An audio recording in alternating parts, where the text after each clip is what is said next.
jigarlar, mahallangizni boshida mana shunaqa shlagbaum bilan to'sib qo'yilgan mahalla bo'lsa, seryozni, takka chiroyli ko'rinadi uzoqdan kelganda. Shunda bosasiz, bemalol uyga kirib ketursangiz bo'ladi. Shunda mana shlagbaumning yonginasida katta yo'lni ko'rib turibsizlar, 100 metr chiqmaydi. Mana shu katta yo'ldan shuna kirganimizda 6 sotuvlik hovlim sotuvchi chiqyapti. Qaranglar, fasadning razmeri 21,5 metr bo'lyapti. Tartsovoyda joylashgan, xudo xolasa, vobshe chiroyli narxda inshaalloh sizniki bo'lishi mumkin. Yer hisobida sotilyapti. Общий yer maydoni 6 sotuv, lekin kadastr bo'yicha 507 sotuv chiqyapti. Mahallasini, ko'chasini ko'rib turibsizlar. Bir tekis chiroyligini tushyapti. Ketdi ichkaridan kirib ko'rib chiqamiz.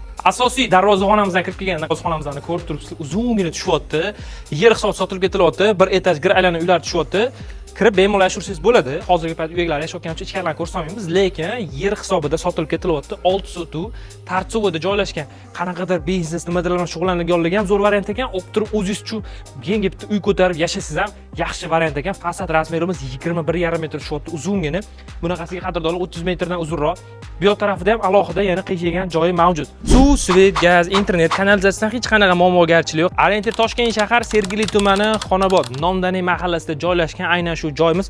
Pastda nomerlar qoldiramiz, telefon qiling, okamizga tezroq aloqaga chiqing. Narx-navosida joyimiz qiziq bo'ladigan bo'lsa, lokatsiyasini olmoqchi bo'lsangiz, telefon qiling, o'zlari tezroq aloqaga chiqing, ulgurib qoling.